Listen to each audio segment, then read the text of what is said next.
بلاله waa kanaan hadduu na arkano war meel meeshaan laba xabo saa iskugu jirtaa la galaamiya hoosti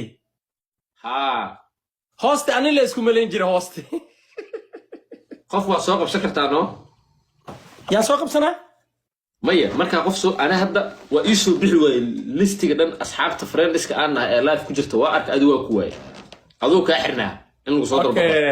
dalbo kara waxaan ku dhigi warkaysiiyaa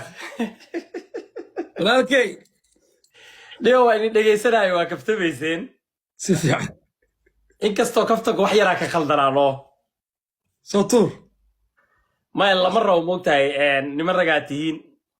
idinka waxaa isku malaysiin afartiina bas misla joogtiin moogtahay adiga 1500 ku daawanaysa ninkaa 1500 ninkaas ugu yaraan 6000 qof ayna daawanayso kala duwan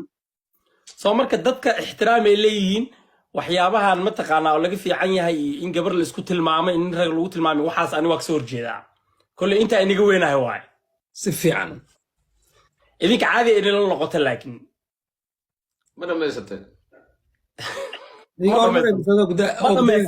ma dhamaysan qasbin stupidaa tahay ma dhamaysan fasax hana fi sanaaf ma dhamaysan marka waxaan sheegayaa aniga hadda TikTok waa la hadlay email aan u diray security TikTok aan noqon rabaa dadka akhlaaq xumada akoonka ka qaada hadda kadib sawir muu dirtay qoraal bas qoraal email le English aan u diray maya qoraal ku dhigay ay u jawaab qoraalkeen legendka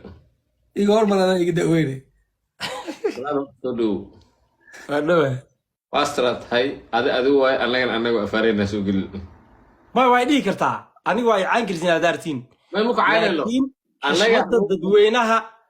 xaq inagu leeyihiin aniga shartus serious marka loo hadlo role model atiin moot dhalinyarada Soomaalida role model adiga maya adiga anaga jawaab waa soo loo soo bilaabay waa ka dhaxgal sheekadan ugu soo celi raala hada